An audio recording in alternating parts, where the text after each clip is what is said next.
Hey, you know what time it is? It is 8 a.m. Saturday morning. I'm Meredith Elliott Powell hanging out here with my partner, Mark Hunter, and it is time for Sales Logic.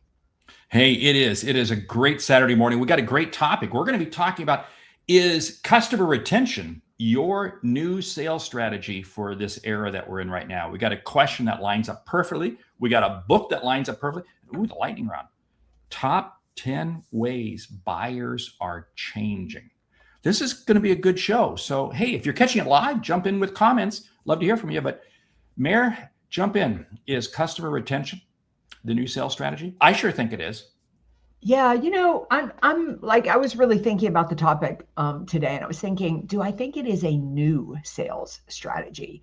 And I don't think it is a new sales strategy. I think it is a very, very important sales strategy. But quite frankly, it's that sales strategy we always should have been paying attention to. I think one of the funniest things about a tough economy is all of a sudden we start looking at whether we're holding on to our customers or not. It costs so much. What is the statistic? Like 6 to 7 more times to actually acquire a client than it does to, than it does to sell to an existing client. So I'm going to argue that it is a critical strategy. It's really, really important, but I don't know that it's new. It's not new. It's just a lost one. This is like the kid that gets a great toy for Christmas and it winds up in the closet. Come Yes. June, they suddenly find it and like, wow, this is great. Yes. I didn't know I had this. That's yeah. I mean, it's we should have been doing this all along, and shame on us because here's the whole thing: we spend so much time focusing on getting new customers when we don't realize all of the business that we have with existing customers. If we just stay in touch, just stay in contact with them. Why is that so hard for people to do?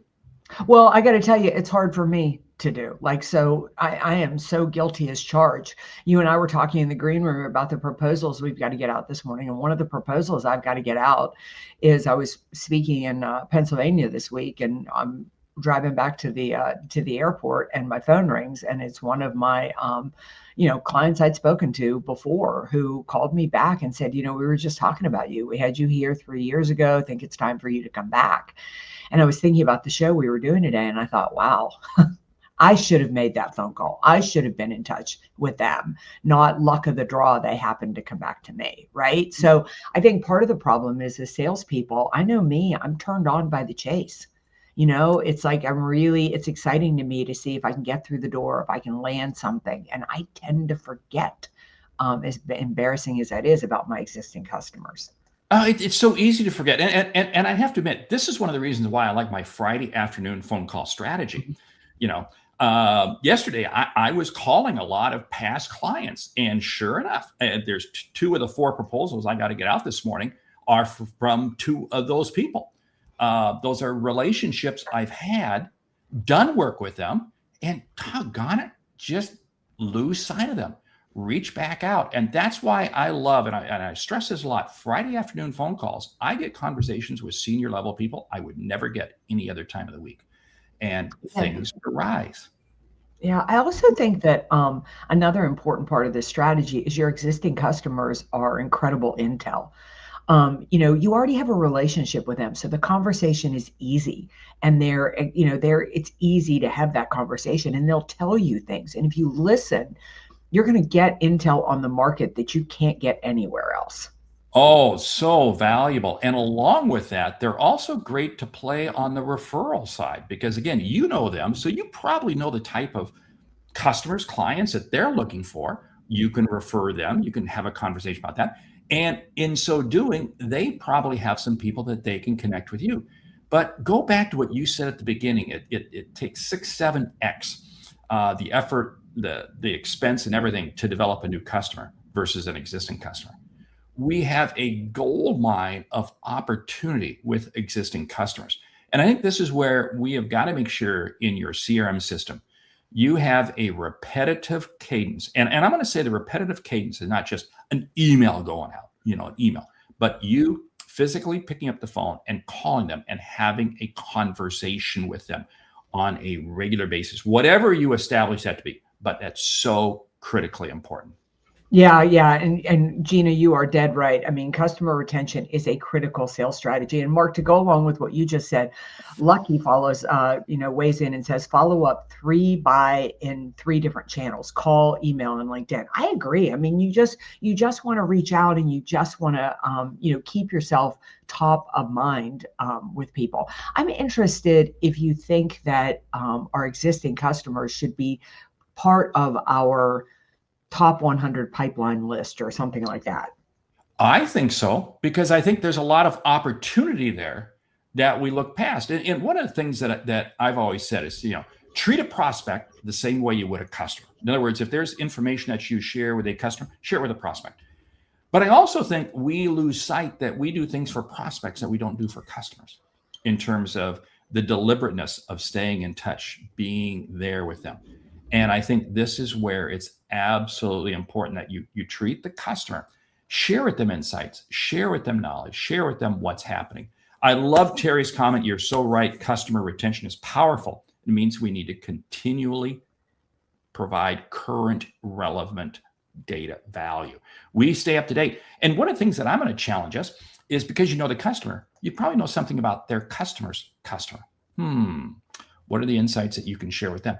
That brings more value. It is not just about calling and checking in, seeing how they're doing. It's having a meaningful, value-driven conversation that goes both ways. Yeah, I think two things to add to that is, number one, who do you think is on your competitor's prospect list? It's your existing customers.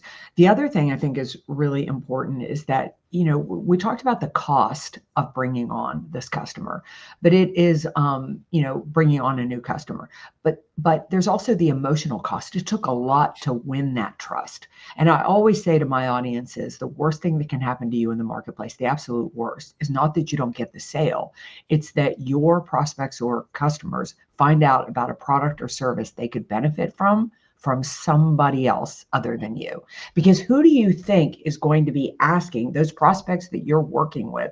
Who do you think they're going to be on the golf course or at a cocktail party asking about doing business with you? And if they're like, I haven't heard from Meridith in 6 months, then it tells that prospect it's not going to be a good relationship. And sadly, I know I have lost business because of that, because I failed to stay in touch. And I knew our LinkedIn expert would be jumping in this morning. Bryn's jumping in. I'd like to add retention is also strategy. As the longer they're with the company, the more relationships they develop. You're right. They wind up knowing other people. They know other opportunities. And this is where LinkedIn comes into play. I'm amazed that Bryn gave us a comment and she didn't use the word LinkedIn. Come on, Bryn. Oh, wait, come on. But I mean, it's so critical, because business is all about relationships. And you created these relationships. This is why I say you do not close a sale, but you open a relationship with every customer you sell to. Yeah, absolutely. Absolutely. Lucky is chiming back in. Great comments here. The best way to retain a new prospect customer is to focus on relationship building, education, and consistent value. That's right. Just being proactive. But I also want you to think about this. Think about the fact that, you maybe haven't worked with somebody in 6 months.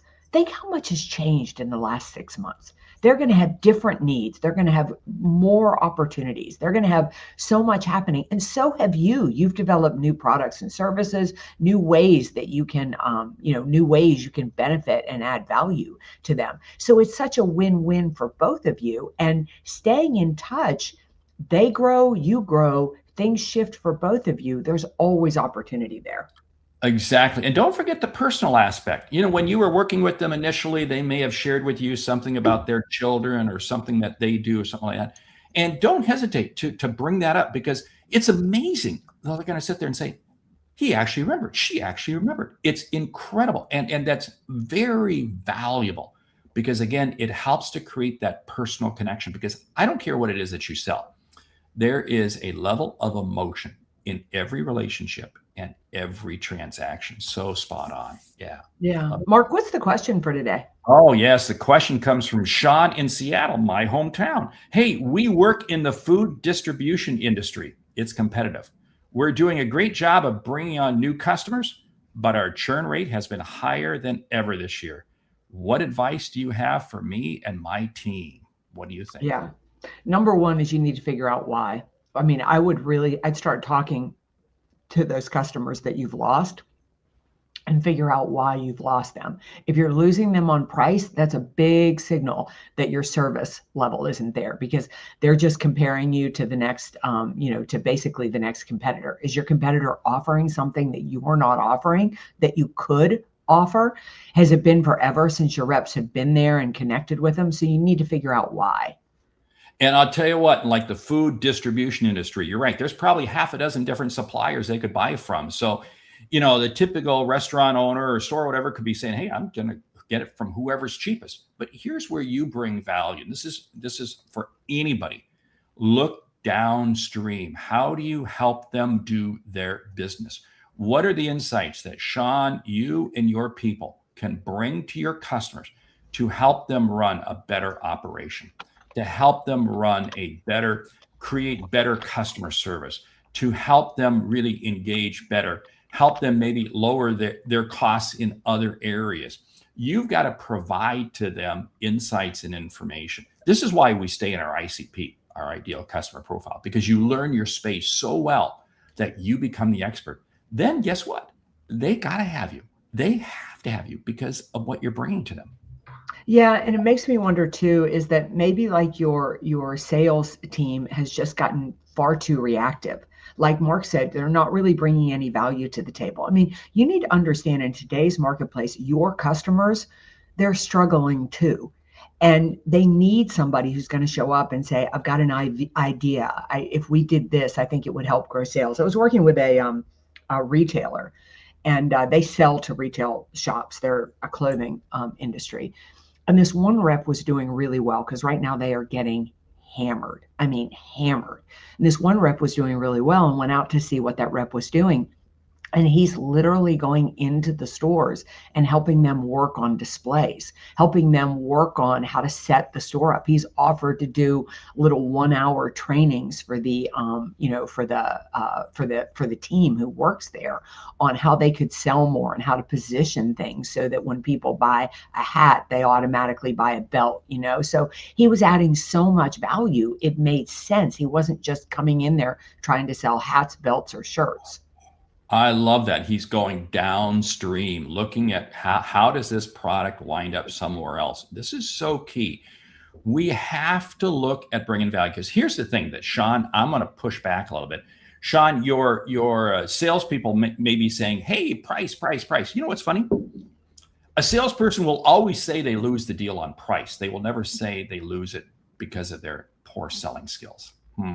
Think about that for a moment. Because again, right? I mean, again, if we could just lower our price, we've got to get in the deal. Well, maybe you need to learn how to sell. Okay, I hate to, I'm going to call it out what it is, because you're not having a value added conversation. And Sean, I'm going to ask you to ask your people, what are the critical factors driving each one of your customers? In other words, go to your people and say, okay, for your top 10, top 25 accounts, whatever, what are the most critical factors, critical issues that they're dealing with? Is it labor? Is it utilities? Is it customer traffic before 6 a.m. or after 10, whatever it might be?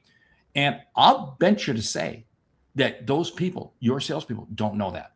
And if they don't know that, or they're going to make a wild guess. No, I don't want to guess. I want facts. Because now when I have facts, I can help them. Sean, this is a great opportunity. You can lower that churn by creating more value for your customers. Yeah, I love what Terry is saying here. Excellent point of looking downstream. Find out the problems your customers are facing now and give solutions. That is far better than saying we can give you a better price. I mean, a better price is so weak, right, Terry? I mean, it's just not. It's all it's going to do is drive down really another price. I think the other thing that I would do if I were sitting in your shoes is I want you to ask every single rep, why would your customers stay with you over the competition? And if they can't quickly, easily, and effectively answer that, then they don't have a strategy to hold on to existing customers. Oh, I love that. And this is all thing that it's easy for them to sit there and say, oh, they can buy it somewhere else at a lower price. Low price is not a sustainable competitive advantage, period. No, it is not. I mean, you are just going to lose. And again, you're going to defeat the marketplace. So it comes back that you got to find what is that key critical issue that you can help. A few weeks ago, I shared the idea that you got to ask your customers, what are your KPIs? What are your KPI? What are the key performance indicators that they're being measured on?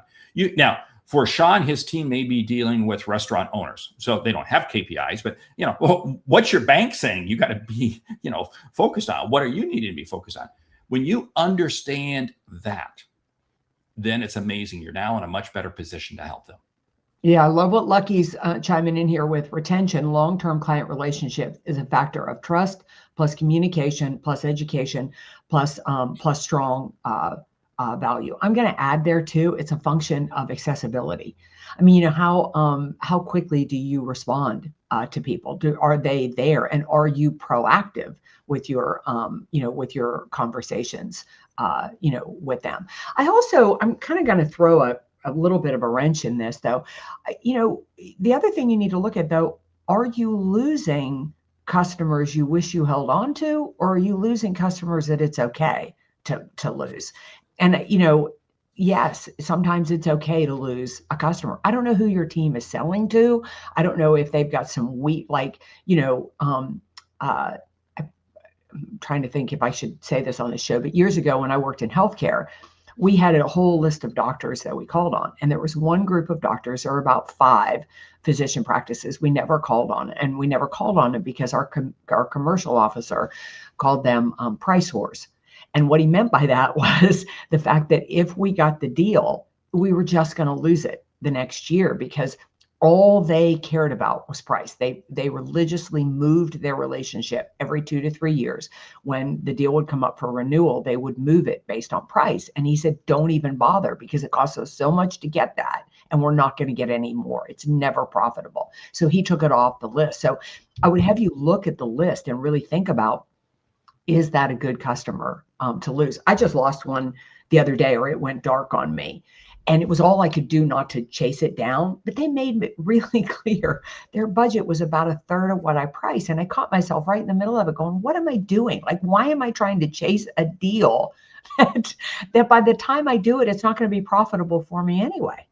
You're like the dog that's chasing the car, and what happens when you actually catch it? What are you going to do with it? You're right. Hey, Florida is really chiming in. We got Kevin is jumping in from Lakeland, Florida. Great to hear from you. Hey, I want to come back to this whole thing in terms of customer profitability, because there's gross customer profitability. What is the total revenue? But it's net. That's what we're looking at. Net is after all that service. Like you said, you had that healthcare clinic that very difficult to work with, price focused, and I'm sure they were serviced. They wanted everything. And again, look at net profitability. But Sean, here's the thing I'm going to put on you. Don't have your salespeople tell you, hey, what are the customers we should drop? You're the one that's got to determine that, because it's very easy for salespeople to use this as a great excuse to get rid of some customers. Sean, you're the best one to really determine what is the difference between gross profitability and net profitability. This is a management decision you make. But again, it is, because not all customers are worth keeping as customers. Sometimes the best customer you get is the one you give to your competitor. Oh, I'm so heartbroken I'm losing you. Gee. Yeah, because you've got to realize, I mean, those customers are going to refer other customers to you. So you want to be spending that time, that time and attention on, on the right, on the right customers.